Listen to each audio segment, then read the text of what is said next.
fora do quartel como eu agia dentro do quartel. Aí é que eu me dei mal.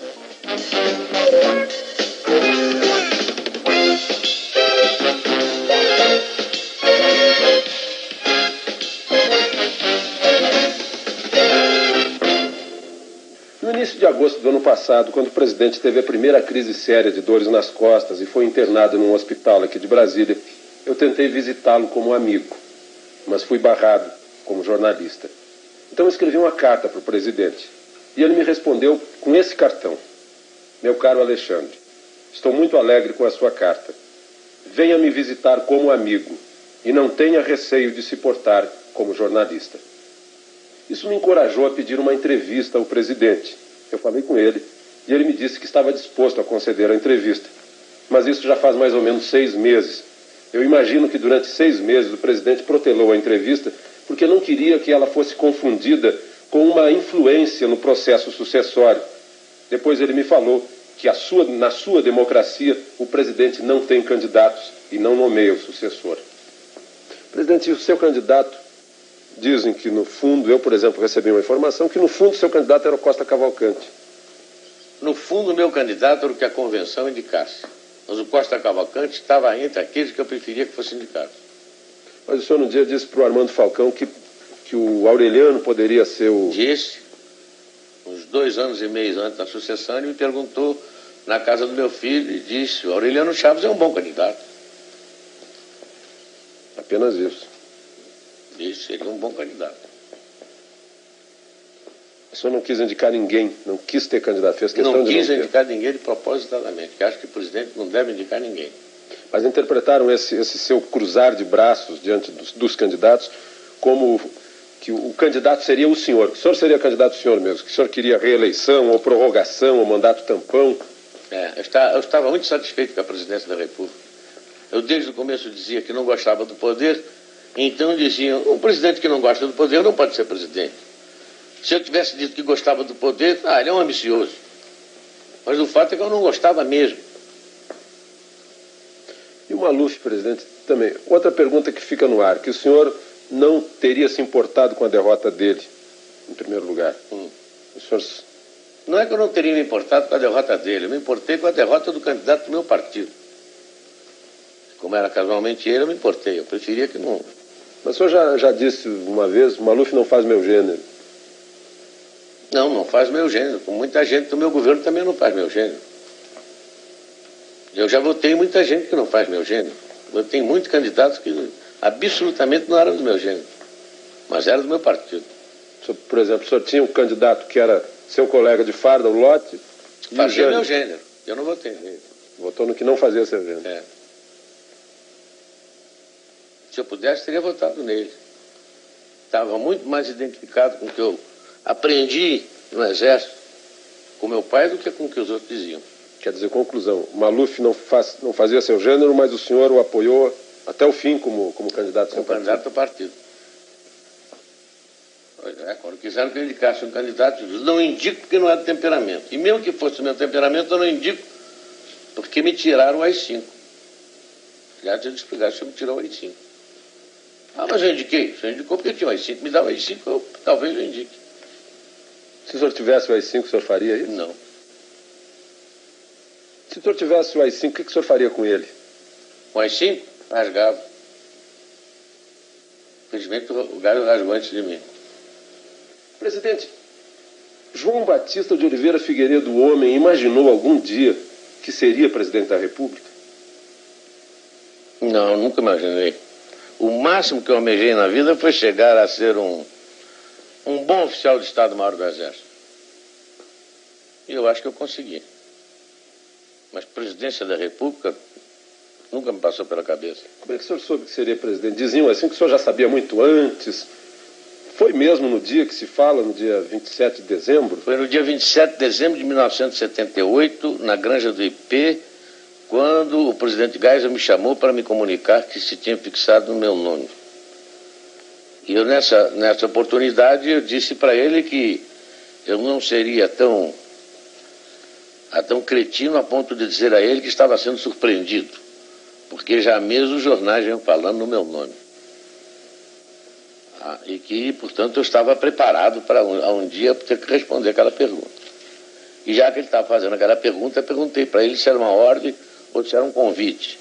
Ele disse, não, estou lhe consultando. Então, não, eu não quero. Mas por que não quer? Porque eu me conheço. O senhor não me conhece bem.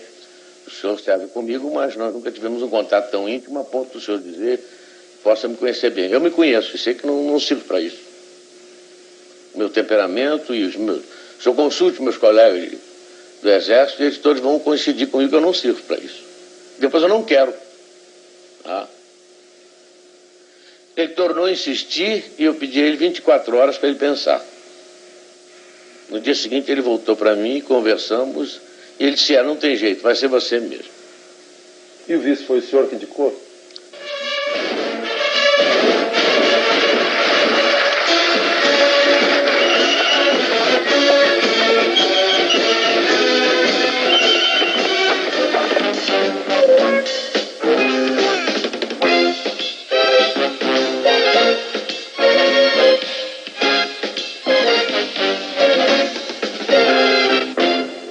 Foi o senhor que indicou?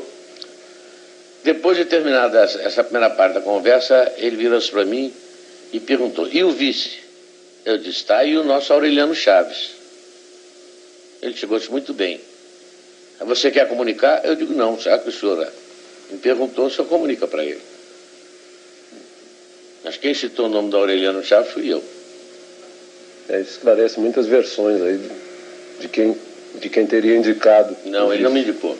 Não me indicou absolutamente. Não me indicou nome nenhum. Outra coisa, presidente, que também está no ar. O seu relacionamento com Aureliano Chaves. Por que houve o afastamento?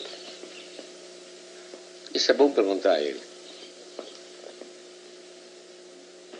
Ele saberia responder? Eu acho que sim. E o senhor chegou a ponto, assim, de antes de assumir a presidência ou depois de ter assumido, chegou a ponto de ter vontade de desistir, presidente? Não, depois que eu assumi um compromisso, jamais desisti de alguma coisa. Nunca passou pela cabeça desistir de coisa nenhuma. E até o fim? E até o fim. E a família? A presidência prejudicou a sua família? Prejudicou porque eu fiquei 17 anos em Brasília, né? Não digo que foi a presidência, mas o ter me metido nisso, eu fiquei 17 anos afastado da minha família. Meus filhos no Rio e eu aqui. Prejudicou, não há dúvida que prejudicou. Benéfico não foi. Nenhum membro da minha família saiu ganhando qualquer coisa. Pelo contrário. Só tiveram aborrecimentos, eu também. E nós ficamos afastados deles. Vou amenizar um pouco a conversa. O senhor sabe que sempre há piada a respeito do presidente da República. E dizem que o senhor conhece todas as piadas a seu respeito. Qual é a melhor piada a seu respeito? Não conheço todas as piadas, conheço muitas. A primeira que me contaram foi a do sapato, aquela do Geisel, né? O presidente Geisel, antes de me escolher, foi com um companheiro, mas você vai escolher o Figueiredo? O Figueiredo tem um temperamento meio doido, o Figueiredo é meio maluco. Por que você não se fixa num outro elemento?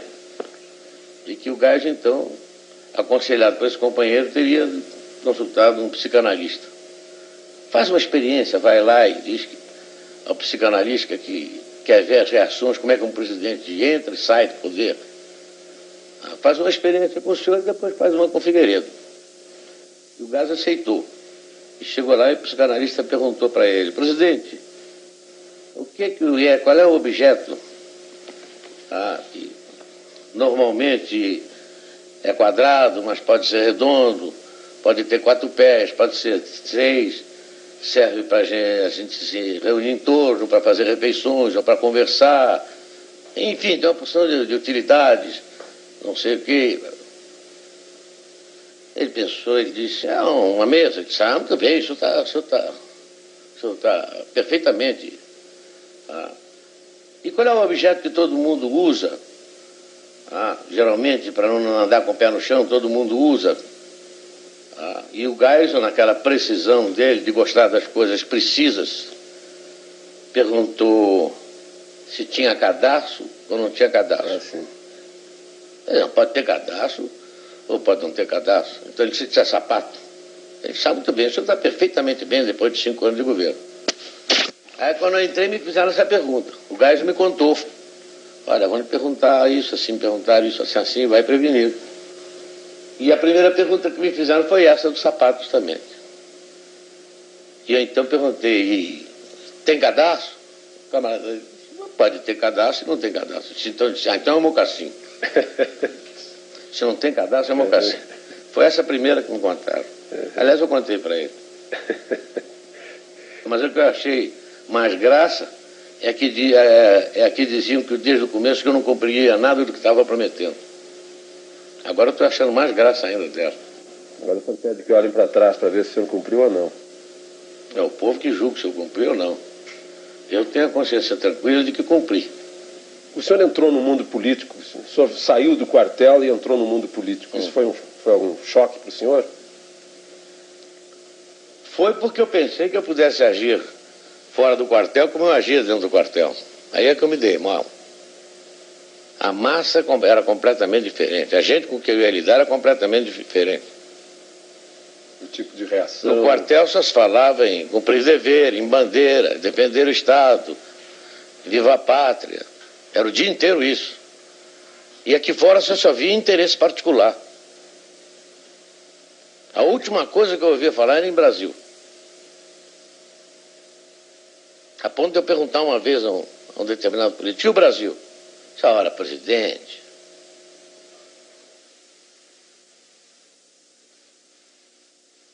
Vou pensar melhor. Absolutamente. É para abrir, quer dizer, general? É para abrir mesmo, e quem quiser que não abra, eu prendo, arrebento. Mas no episódio do Rio Centro houve quem esperasse que o senhor prendesse e arrebentasse. A quem? Foi fácil, o senhor fez o projeto, saiu tranquilo, não teve resistências. Não foi fácil. Só foi fácil por causa da compreensão dos companheiros das Forças Armadas, que apoiaram e acharam que estava na hora da Revolução provar que de fato queria democracia. E nesse aspecto todos me ajudaram.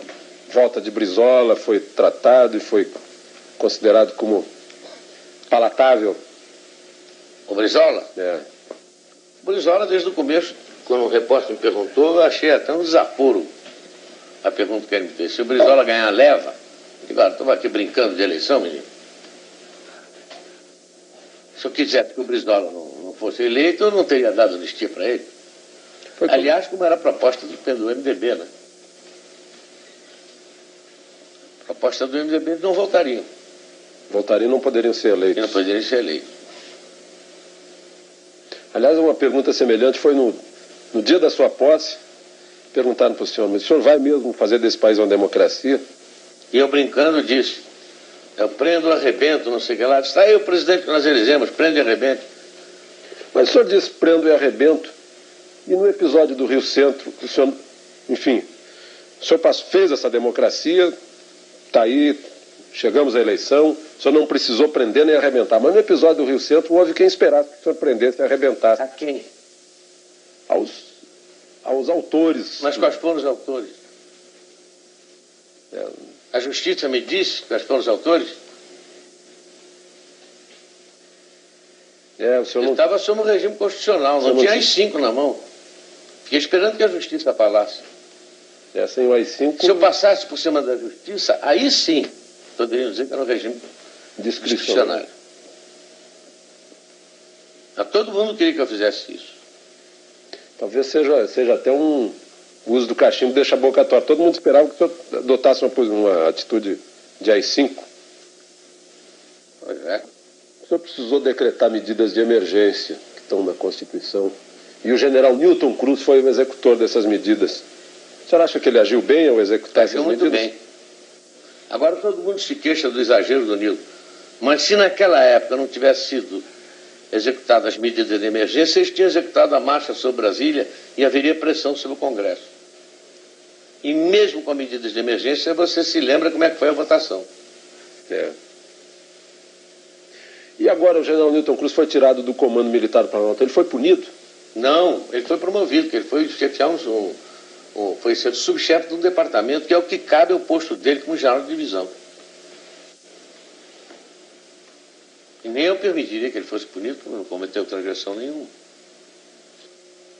O senhor, durante uma parte do governo, saiu uma versão que o senhor teria comentado com algum íntimo, disse assim, olha, se me incomodarem muito, eu chamo o Pires e largo isso tudo.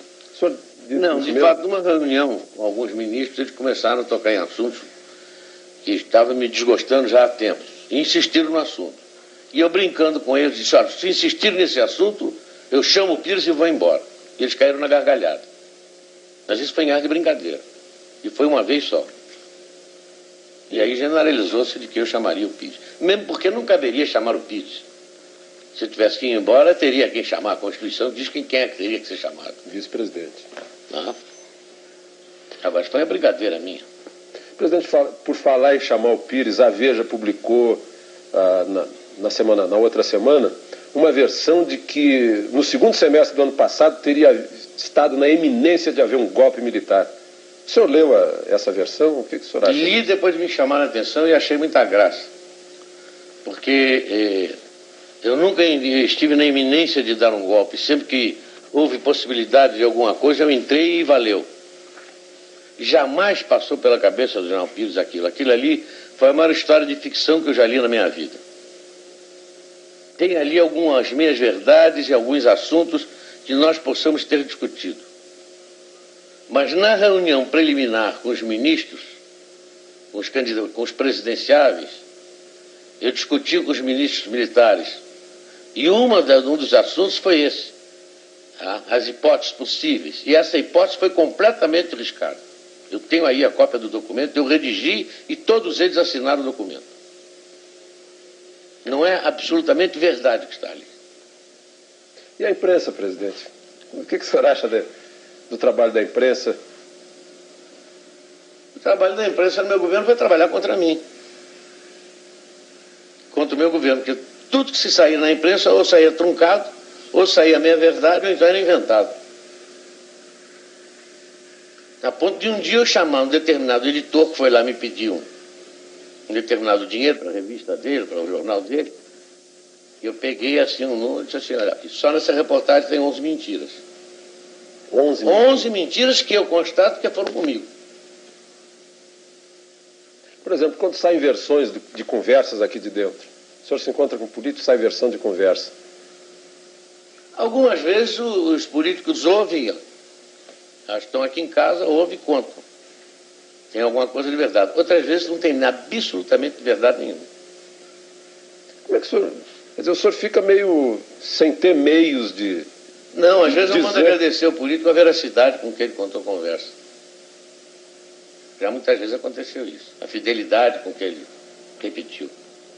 Quando eu me expressei ontem a respeito do comício, foi um pensamento meu. Foi uma colocação má minha. Eu não me subexpressar. Eu desejo fazer uma retificação. O senhor, afinal, disse ou não disse para o Franciscato que o senhor queria estar no comício das diretas no Rio de Janeiro? Nesses últimos 6 anos, muitas perguntas ficaram no ar, sem resposta. Eu trouxe essas perguntas aqui para a residência do Torto para fazê-las ao presidente. Presidente, eu vou começar por um episódio lá da Espanha. O senhor, afinal, disse ou não disse para o Franciscato que o senhor queria estar no comício das diretas no Rio de Janeiro? Não, não disse, jamais disse a ele. Chamei imediatamente o Franciscato e pedi a ele para desmentir aquela verdade que ele havia dito. Que eu entendi que ele disse para querer me beneficiar. E o coitado Franciscato, ao desmentir, foi infeliz. Dizendo que tinha se traído, que tinha ouvido alguma vez eu dizer isso. Eu nunca disse isso a ele. Que teria cometido a inconfidência, mas o senhor realmente não disse? Não, absolutamente, nunca disse. Outra coisa que ficou no ar um dia... A única coisa que eu disse foi na entrevista que eu dei na África, quando começaram a me perguntar na entrada ali da casa em que eu estava hospedado, presidente, e as eleições diretas? Eu comecei a entrevista assim, jamais passou pela minha cabeça fazer a eleição direta agora. No entretanto, se o partido assim decidir, o Congresso decidir, eu como homem de partido tenho que me submeter. Afinal, todos nós somos pelas diretas. Eles começaram aqui no Brasil, a notícia chegou aqui no Brasil O presidente está de acordo com as diretas. Não está de acordo, mas não para... Mas naquele momento, não. Tanto que o senhor depois propôs para 88. Eu propus para 88. E justamente eu não estava de acordo porque não eram essas regras do jogo. E toda a imprensa brasileira acusava o regime de estar sempre mudando as regras do jogo. Então vamos com elas até o fim.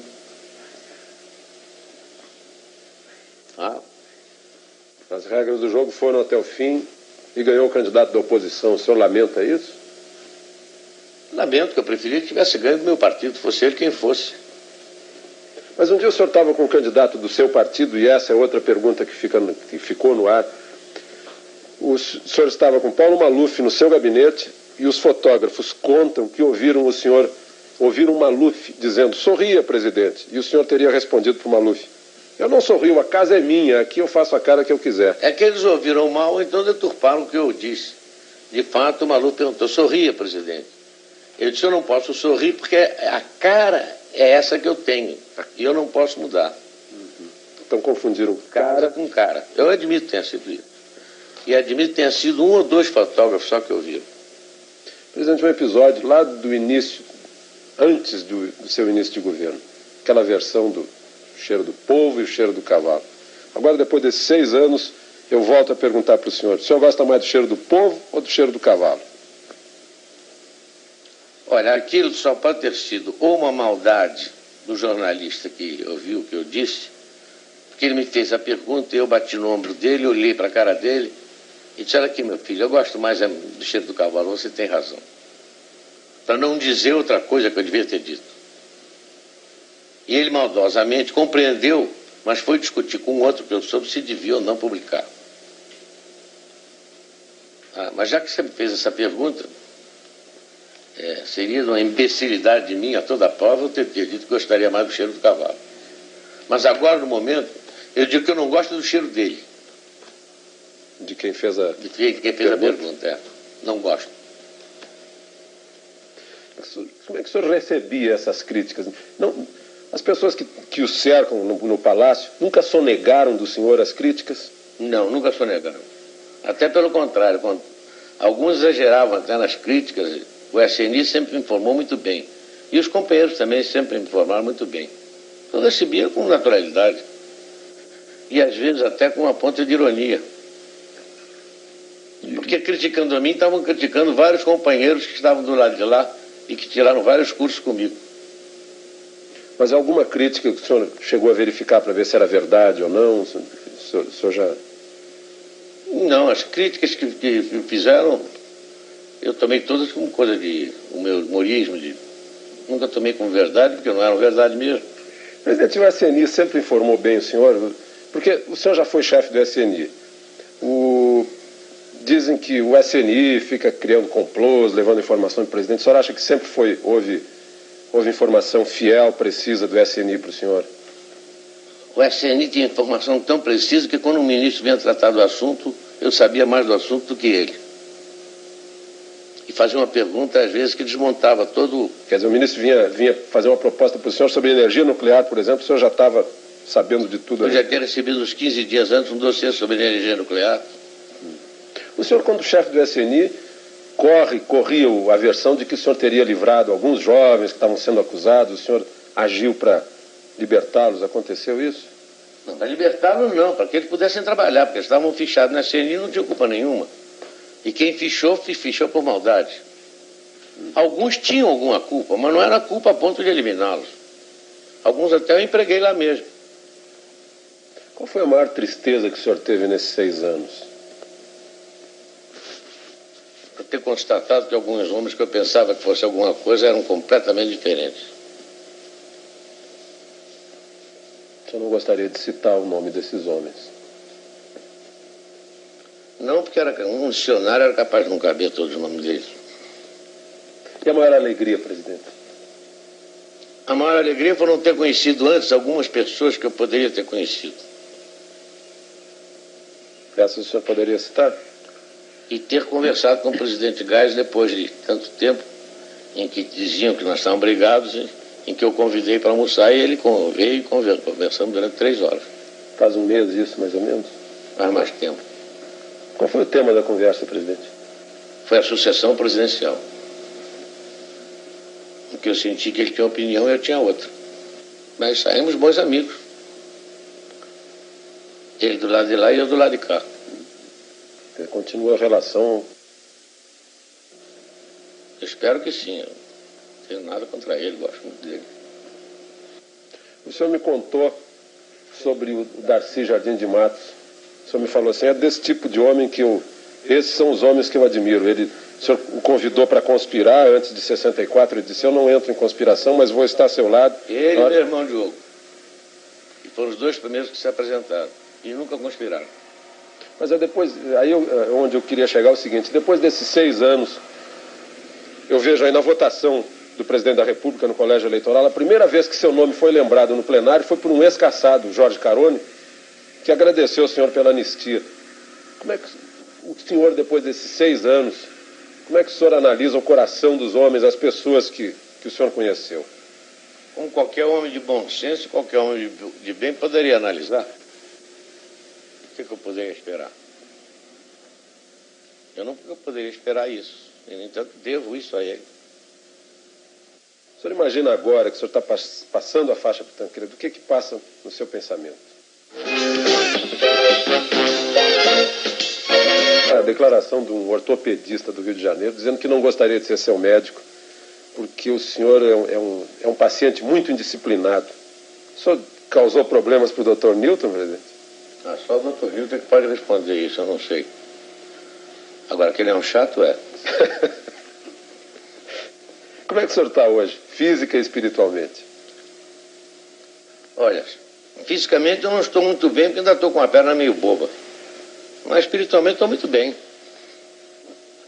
Estou com a consciência tranquila, fiz o que eu achava que poderia ter feito. Não fiz o que eu achava que não deveria ter feito. Acho que estou muito bem e contente que falta pouco tempo. O senhor já calculou hoje quantos dias faltam? Eu tenho uma tabela lá nas baias, eu não fui lá nas baias hoje.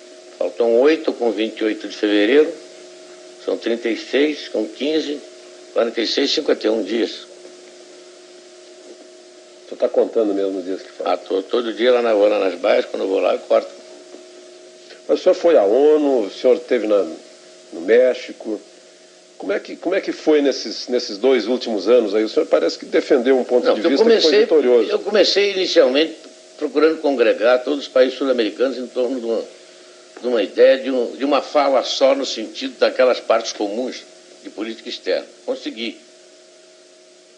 E depois fui à ONU para, vamos dizer, uma fala de alerta. Mas, infelizmente, esse alerta começou a ter resultados agora com a reunião de Cartagena.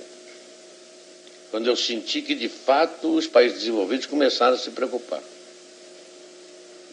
Mas, nesse ponto, o Dr. Tancredo Neves tem razão. Dinheiro se paga com dinheiro. Então, ele tem que arranjar dinheiro para pagar.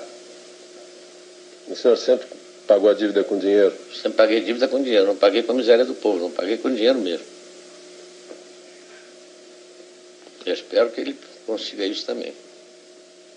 Presidente, governo Tancredo Neves, o que o senhor espera do governo Tancredo Neves?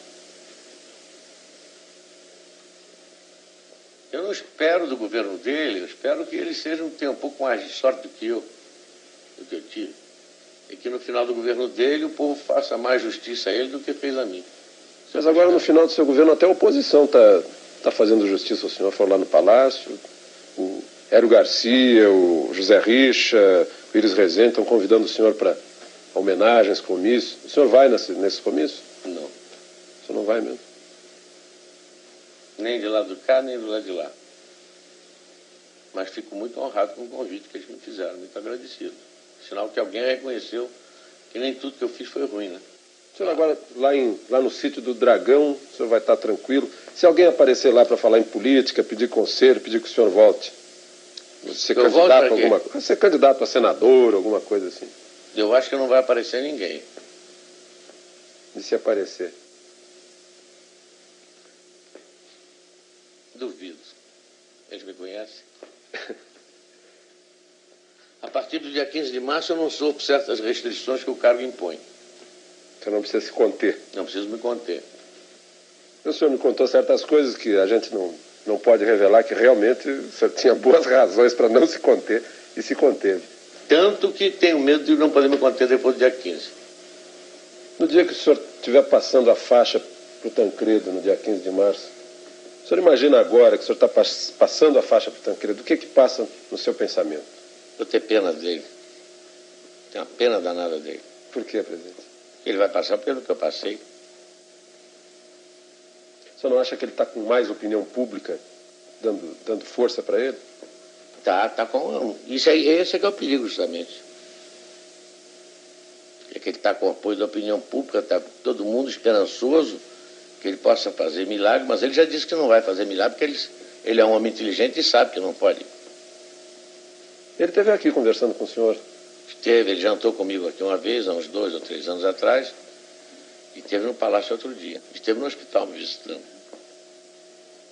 E várias vezes encontrei com ele em solenidade, em Minas, aqui mesmo.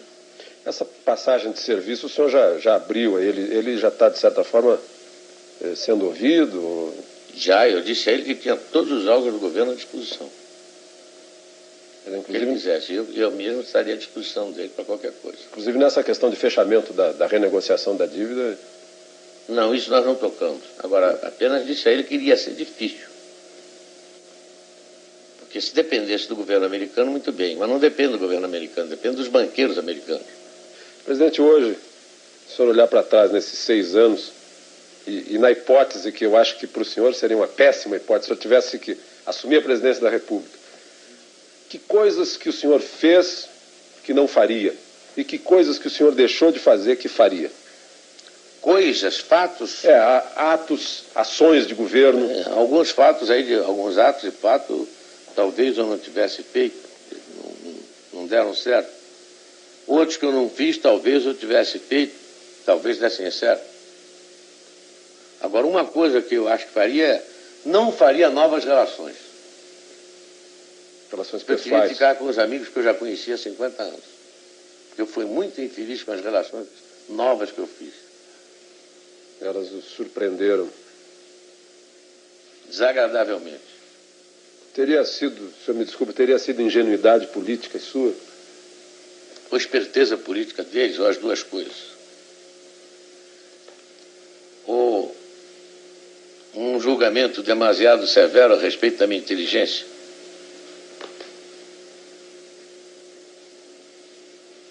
O senhor ficou muito magoado com isso, né? Com alguns enganos a respeito de pessoas que o senhor teve ao longo desses anos. Fiquei magoado, fiquei surpreendido. Com alguns eu não fiquei magoado porque eu já esperava. Com outros eu fiquei magoado porque eu não esperava. Porque eles sabem que nunca poderiam esperar isso de mim. E a prova disso é que até hoje tentam falar comigo. Presidente, agora, deixando de lado os políticos, e a gente imaginando que aqui essa câmera está registrando a entrada do senhor na casa do brasileiro médio, do povo, povão, o que o senhor diria agora para o povão que está vendo o senhor aí, nesse momento que o senhor está deixando a presidência da República? Bom, o povão que poderá me escutar será talvez os 70% dos brasileiros que estão apoiando o Tancredo. Então, desejar que eles tenham razão e que o doutor Tancredo consiga fazer um governo bom para eles. E que eles o doutor Tancredo consiga dar a eles o que eu não consegui. E desejar felicidade para eles. E que me esqueçam. Aliás, eu pedi isso desde o começo. Se lembra? Mas eu tenho a impressão que a história não vai esquecer certas coisas, presidente. Anistia, por exemplo, em primeiro lugar, e acesso à democracia que está aí.